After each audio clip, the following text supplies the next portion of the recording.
Chapter 8. Late that evening, I was surprised at my lodgings by a visit from Mr. Bruff. There was a noticeable change in the lawyer's manner. It had lost its usual confidence and spirit. He shook hands with me for the first time in his life, in silence. "Are you going back to Hampstead?" I asked by way of saying something.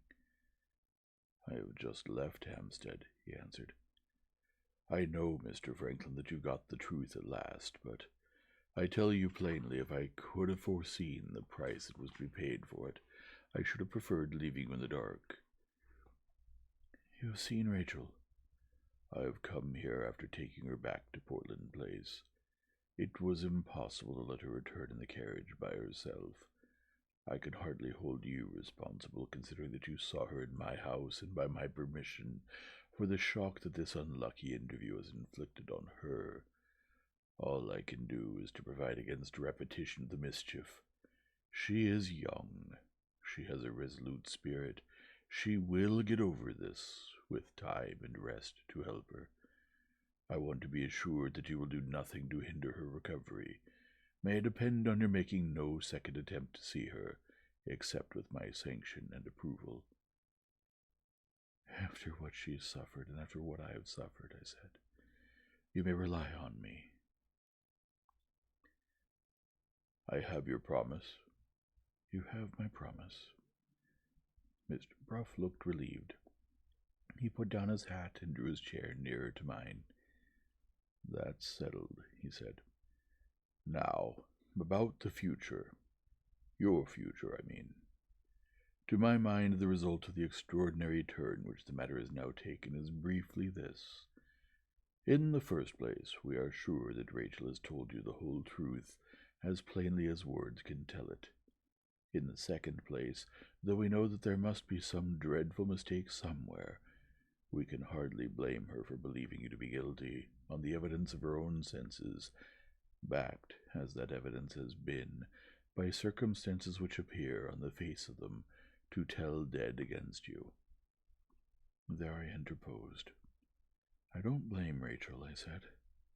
"I only regret that she could not prevail on herself to speak more plainly to me at the time." "You might as well regret that Rachel is not somebody else," rejoined Mr. Bruff. "And even then, I doubt if a girl of any delicacy, whose heart has been set on marrying you, could have brought herself to charge you to your face with being a thief. Anyhow, it was not in Rachel's nature to do it. In a very different manner to this matter of yours, which placed her, however, in a position not altogether unlike her position towards you. I happen to know that she was influenced by a similar motive to the motive which actuated her conduct in your case. Besides, as she told me herself on her way to town this evening, if she had spoken plainly, she would no more have believed your denial than she believes it now.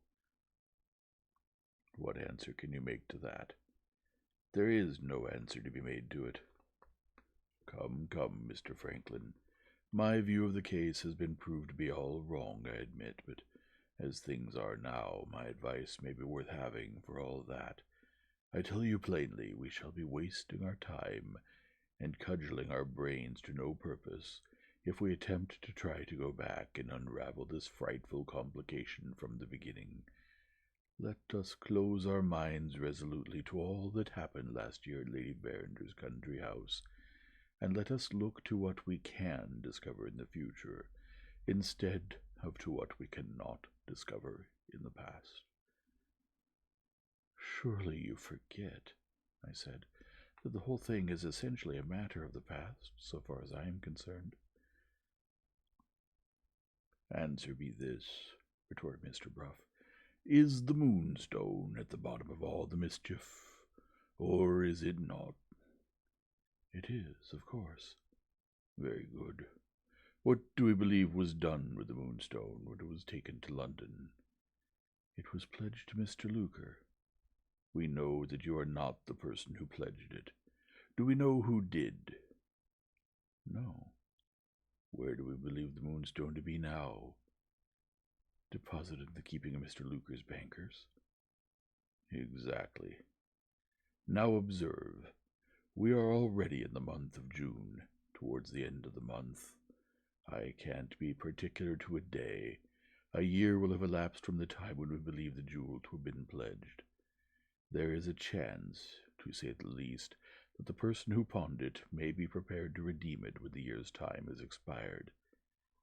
If he redeems it, Mr. Luker must himself, according to the terms of his own arrangement, take the diamond out of his banker's hands. Under these circumstances, I propose setting a watch at the bank as the present month draws to an end, and discovering who the person is to whom Mr. Luker restores the Moonstone.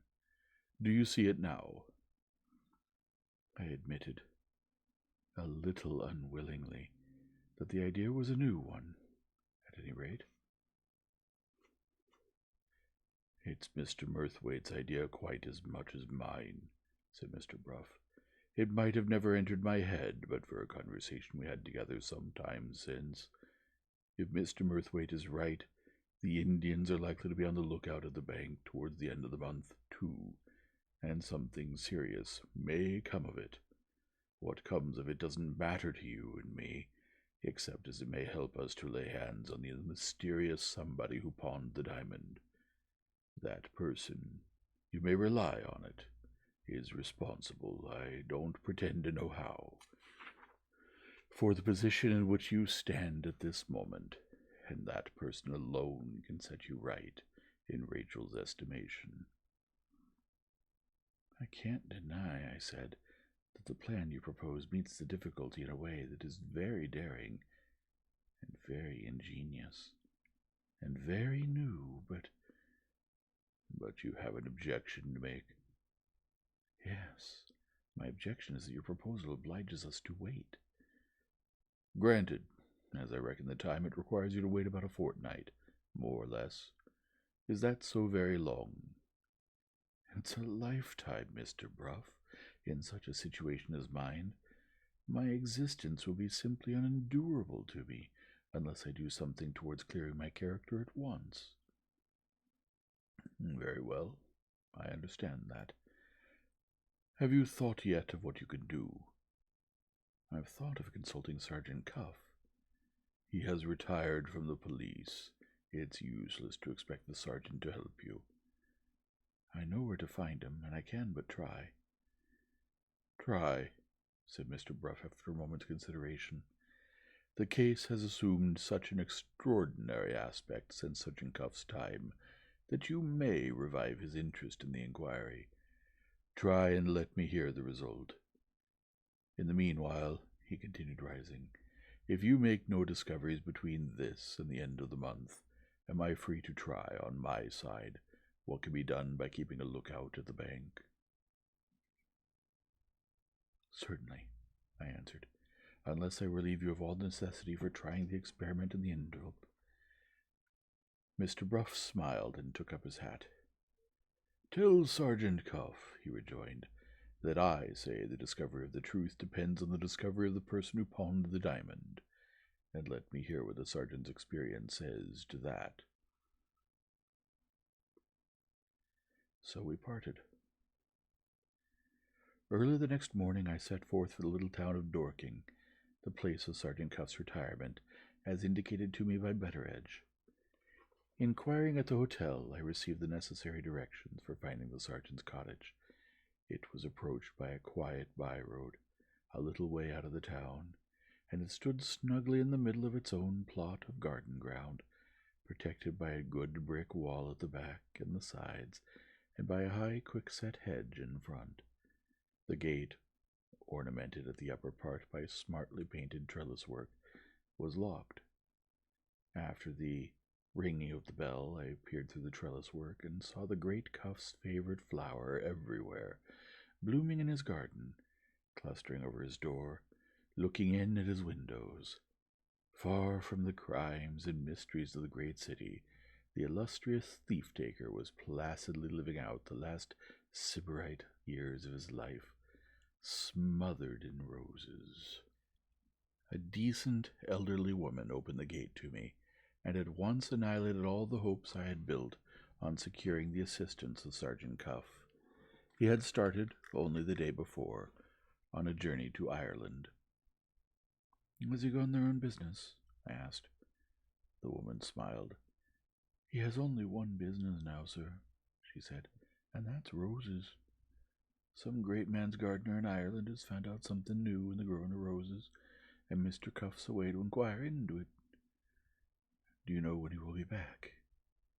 "It's quite uncertain, sir. Mr. Cuff said he should come back directly. Be away some time, just according as he found the new discovery worth noting, or worth looking into. If you have any message to leave for him, I'll take care, sir, that he gets it." I gave her my card, having first written on it in pencil, "I have something to say about the Moonstone. Let me hear from you as soon as you get back."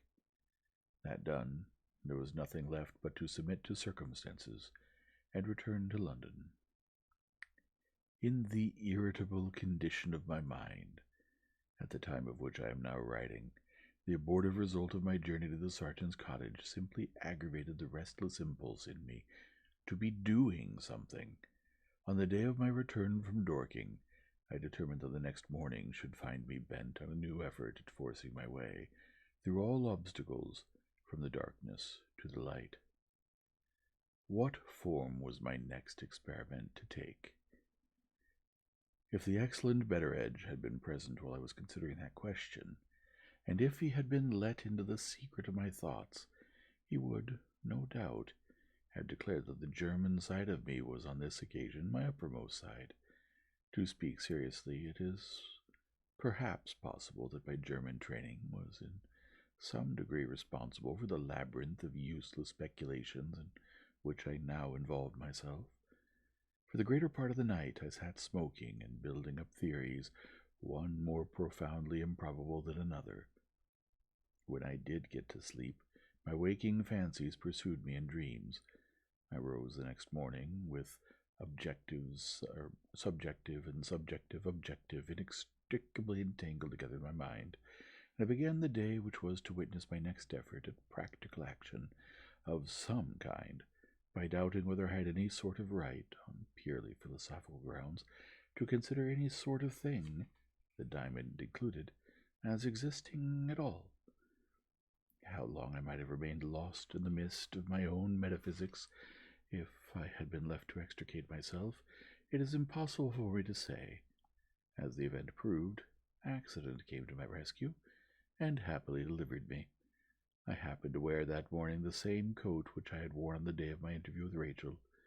Searching for something else in one of the pockets, I came upon a crumpled piece of paper, and taking it out, found Betteredge's forgotten letter in my hand.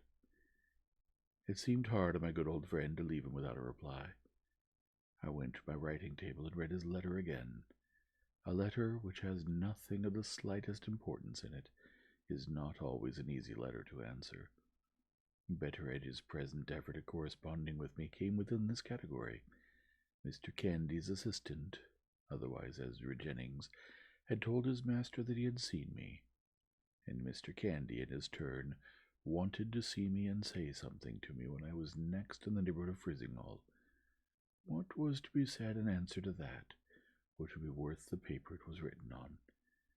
I sat idly drawing likenesses from memory of Mr. Candy's remarkable-looking assistant on the sheet of paper which I had vowed to dedicate to Betteredge, until it suddenly occurred to me that here was the irrepressible Ezra Jennings getting in my way again. I threw a dozen portraits at least of the man with the piebald hair, the hair in every case remarkably like, into the waste-paper basket, and then and there wrote my answer to Betteredge. It was a perfectly commonplace letter, but it had one excellent effect on me. The effort of writing a few sentences in plain English completely cleared my mind of the cloudy nonsense which had filled it since the previous day. Devoting myself once more to the elucidation of the impenetrable puzzle which my own position presented to me, I now tried to meet the difficulty by investigating it from a plainly practical point of view. The events of the memorable night being still unintelligible to me, I looked a little farther back, and searched my memory of the earlier hours of the birthday for any incident which might prove of some assistance to me in finding the clue. Had anything happened while Rachel and I were finishing the painted door? Or later, when I rode over to Frizinghall? Or afterwards, when I went back with Godfrey Ablewhite and his sisters? Or later again, when I put the Moonstone into Rachel's hands? Or later still, when the company came and we all assembled round the dinner table? My memory disposed of that string of questions readily enough until I came to the last. Looking back at the social events of the birthday dinner, I found myself brought to a standstill at the outset of the inquiry. I was not even capable of accurately remembering the number of the guests who had sat at the same table with me. To feel myself completely at fault here, and to conclude thereupon that the incidents of the dinner might especially repay the trouble of investigating them, form parts of the same mental process in my case. I believe other people in a similar situation would have reasoned as I did. When the pursuit of our own interests causes us to become objects of inquiry to ourselves, we are naturally suspicious of what we don't know. Once in possession of the names of the persons who had been present at the dinner, I resolved, as a means of enriching the deficient resources of my own memory, to appeal to the memory of the rest of the guests, to write down all that they could recollect of the social events of the birthday, and to test the result thus obtained by the light of what had happened afterwards, when the company had left the house. This last and newest of my many contemplated experiments in the art of inquiry, which Betteredge would probably have attributed to the clear-headed or French side of me being uppermost for the moment, may fairly claim record here on its own merits. Unlikely as it may seem, I had now actually groped my way to the root of the matter at last. All I wanted was a hint to guide me in the right direction at starting. Before another day had passed over my head, that hint was given me by one of the company who had been present at the birthday feast.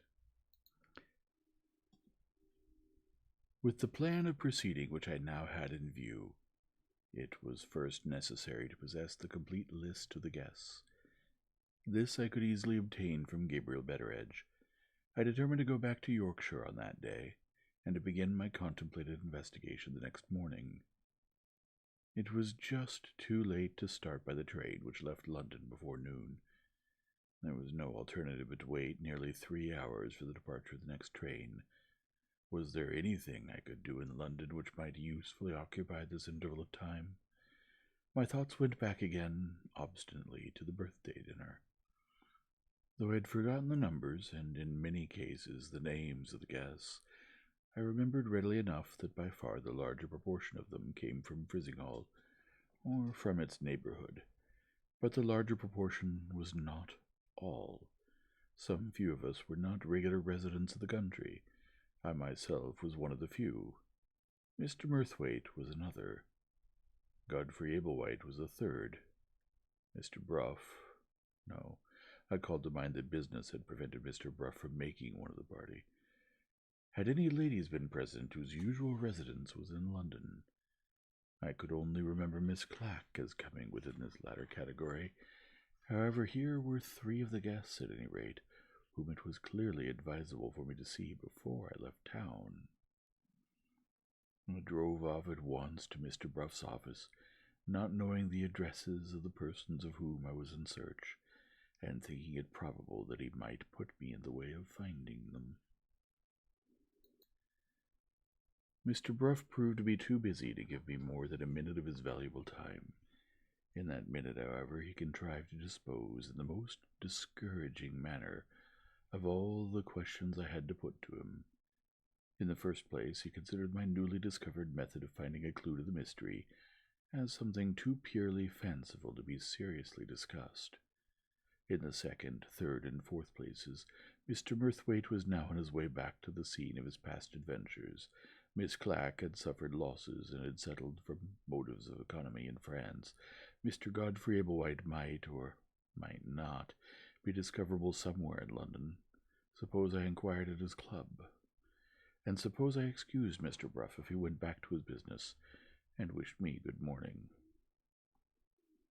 The field of inquiry in London being now so narrowed as only to include the one necessity of discovering Godfrey's address, I took the lawyer's hint and drove to his club. In the hall I met with one of the members, who was an old friend of my cousin's, and who was also an acquaintance of my own. This gentleman, after enlightening me on the subject of Godfrey's address, told me of two recent events in his life, which were of some importance in themselves, and which had not previously reached my ears.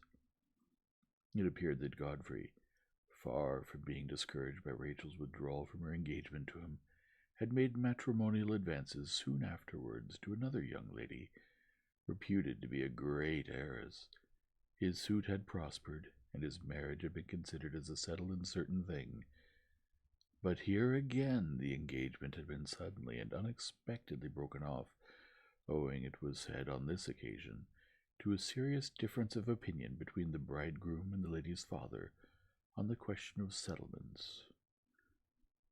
As some compensation for the second matrimonial disaster, Godfrey had soon afterwards found himself the object of fond pecuniary remembrance on the part of one of his many admirers, a rich old lady, highly respected of the Mother's Small Clothes Conversion Society, and a great friend of Miss Clack's, to whom she had left nothing but a mourning ring, had bequeathed to the admirable and meritorious Godfrey a legacy of £5,000. After receiving this handsome addition to his own modest pecuniary resources, he had been heard to say that he felt the necessity of getting a little respite from his charitable labors, and that his doctor prescribed a run on the continent as likely to be productive of much future benefit to his health. If I wanted to see him, it would be advisable to lose no time in paying my contemplated visit. I went then and there to pay my visit. The same fatality which had made me just one day too late in calling on Sergeant Cuff made me again one day too late in calling on Godfrey. He had left London on the previous morning by the tidal train for Dover. He was to cross to Ostend, and his servant believed he was going on to Brussels. The time of his return was rather uncertain, but I might be sure he would be away at least 3 months. I went back to my lodgings a little depressed in spirits. 3 of the guests at the birthday dinner, and those 3 all exceptionally intelligent people, were out of my reach at the very time when it was most important to be able to communicate with them. My last hopes now rested on Betteredge, and on the friends of the late Lady Verinder, whom I might still find living in the neighborhood of Rachel's country house. On this occasion I travelled straight to Frizinghall, the town being now the central point in my field of inquiry. I arrived too late in the evening to be able to communicate with Betteredge. The next morning I sent a messenger with a letter, requesting him to join me at the hotel at his earliest convenience.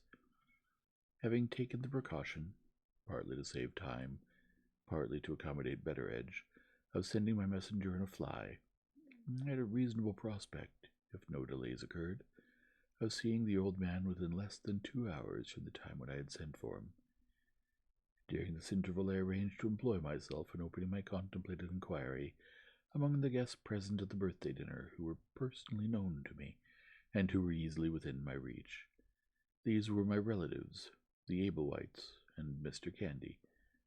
The doctor had expressed a special wish to see me, and the doctor lived in the next street, so to Mr. Candy I went first. After what Betteredge had told me, I naturally anticipated finding traces in the doctor's face of the severe illness from which he had suffered, but I was utterly unprepared for such a change as I saw in him when he entered the room and shook hands with me.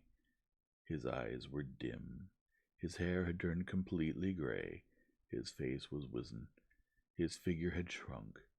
I looked at the once lively, rattle-pated, humorous little doctor, associated my remembrance with the perpetuation of incorrigible social indiscretions and innumerable boyish jokes, and I saw nothing left of his former self but the old tendency to vulgar smartness in his dress. The man was a wreck, but his clothes and his jewelry and cruel mockery of the change in him were as gay and gaudy as ever. "I've often thought of you, Mr. Blake," he said. "I'm heartily glad to see you again at last. If there's anything I can do for you, pray command my services, sir. Pray command my services." He said those few commonplace words with needless hurry and eagerness, and with a curiosity to know what had brought me to Yorkshire, which he was perfectly, I might say childishly, incapable of concealing from notice. With the object that I had in view, I had of course foreseen the necessity of entering into some sort of personal explanation before I could hope to interest people, mostly strangers to me, in doing their best to assist my inquiry. On the journey to Frizinghall I had arranged what my explanation was to be, and I had seized the opportunity now offered to me of trying the effect of it on Mr. Candy. "I was in Yorkshire the other day, and I'm in Yorkshire again now on rather a romantic errand," I said. "It is a matter, Mr. Candy, in which the late Lady Verander's friends all took some interest. You remember the mysterious loss of the Indian diamond, now nearly a year since. Circumstances have lately happened which have led to the hope that it may yet be found, and I am interesting myself, as one of the family, in recovering it. Among the obstacles in my way there is the necessity of collecting again all the evidence which was discovered at the time, and more if possible.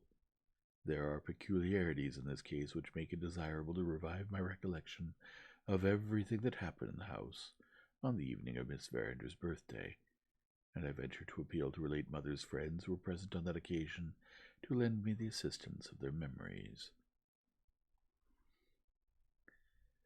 I had got as far as that in rehearsing my explanatory phrases, when I was suddenly checked by seeing plainly Mr. Candy's face that my experiment on him was a total failure.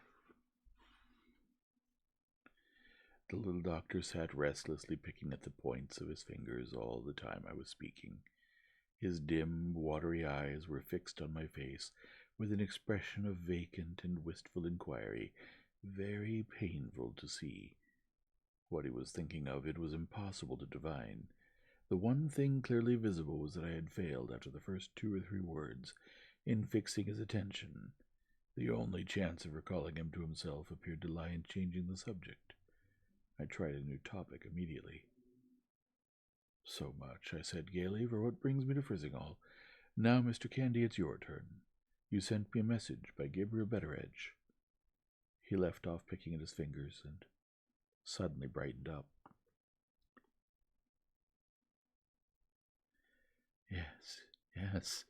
Yes, he exclaimed eagerly. "That's it. I sent you a message." "And Betteredge duly communicated it by letter," I went on. "You had something to say to me the next time I was in your neighborhood. Well, Mr. Candy, here I am." "Here you are," echoed the doctor, and Betteredge was quite right. I had something to say to you. That was my message. Betteredge is a wonderful man. What a memory! At his age, what a memory! He dropped back into silence and began picking at his fingers again, recollecting what I had heard from Betteredge about the effect of the fever on his memory. I went on with the conversation in the hopes that I might help him at starting. "It's a long time since we met," I said. "We last saw each other at the last birthday dinner my poor aunt was ever to give." "That's it!" cried Mr. Candy. "The birthday dinner!" He started impulsively to his feet and looked at me.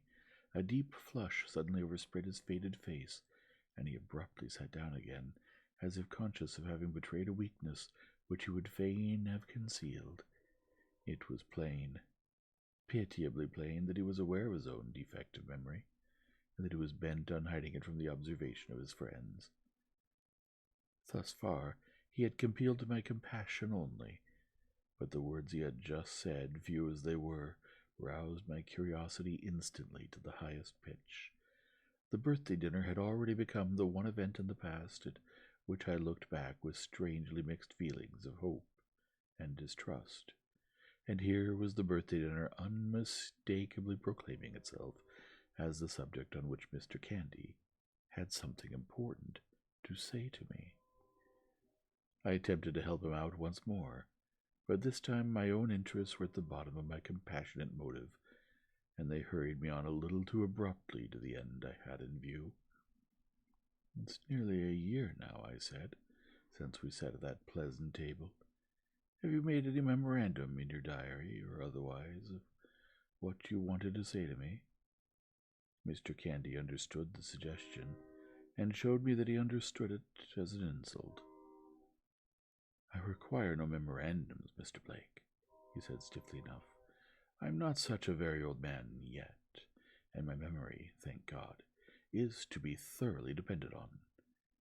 It is needless to say that I declined to understand that he was offended with me. I wish I could say the same of my memory, I answered.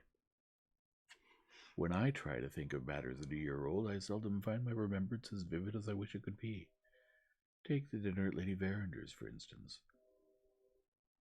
Mr. Candy brightened up again the moment the allusion passed my lips. Ah, the dinner at Lady Verander's, he exclaimed more eagerly than ever. I've got something to say to you about that. His eyes looked at me again with a painful expression of inquiry, so wistful, so vacant, so miserably helpless to see. He was evidently trying hard, and trying in vain to recover the lost recollection. It was a very pleasant dinner, he burst out suddenly with an air of saying exactly what he wanted to say. A very pleasant dinner, Mr. Blake, wasn't it? He nodded and smiled, and appeared to think, poor fellow, that he had succeeded in concealing the total failure of his memory by a well-timed exertion of his own presence of mind. It was so distressing that I at once shifted the talk, deeply as I was interested in his recovering the lost remembrance, to topics of local interest. Here he got on glibly enough. Trumpery little scandals and quarrels in the town, some of them as much as a month old, appeared to recur to his memory readily. He chattered on with something of the smooth, gossiping fluency of former times, but there were moments, even in the full flow of his talkativeness, when he suddenly hesitated, looking at me for a moment with a vacant inquiry once more in his eyes, controlled himself, and went on again. I submitted patiently to my martyrdom. It is surely nothing less than martyrdom to a man of cosmopolitan sympathies to absorb in silent resignation the news of a country town, until the clock on the chimney-piece told me that my visit had been prolonged beyond half an hour. Having now some right to consider the sacrifice as complete, I rose to take leave. As we shook hands, Mr. Candy reverted to the birthday festival of his own accord. "I'm so glad we've met again," he said. "I had it on my mind. I really had it on my mind, Mr. Blake, to speak to you about the dinner at Lady Verander's, you know. A pleasant dinner, really a pleasant dinner now, wasn't it?" On repeating the phrase, he seemed to feel hardly as certain of having prevented me from suspecting his lapse of memory as he had felt on the first occasion. The wistful look clouded his face again, and after apparently designing to accompany me to the street door, he suddenly changed his mind, rang the bell for the servant, and remained in the drawing-room. I went slowly down the doctor's stairs, feeling the disheartening conviction that he really had something to say which it was vitally important to me to hear, and that he was morally incapable of saying it. The effort of remembering that he wanted to speak to me was, too evidently, the only effort that his enfeebled memory was now able to achieve.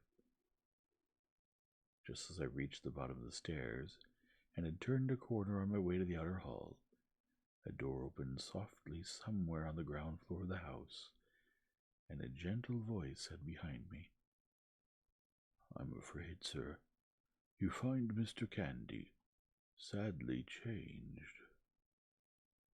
I turned round, and found myself face to face with Ezra Jennings.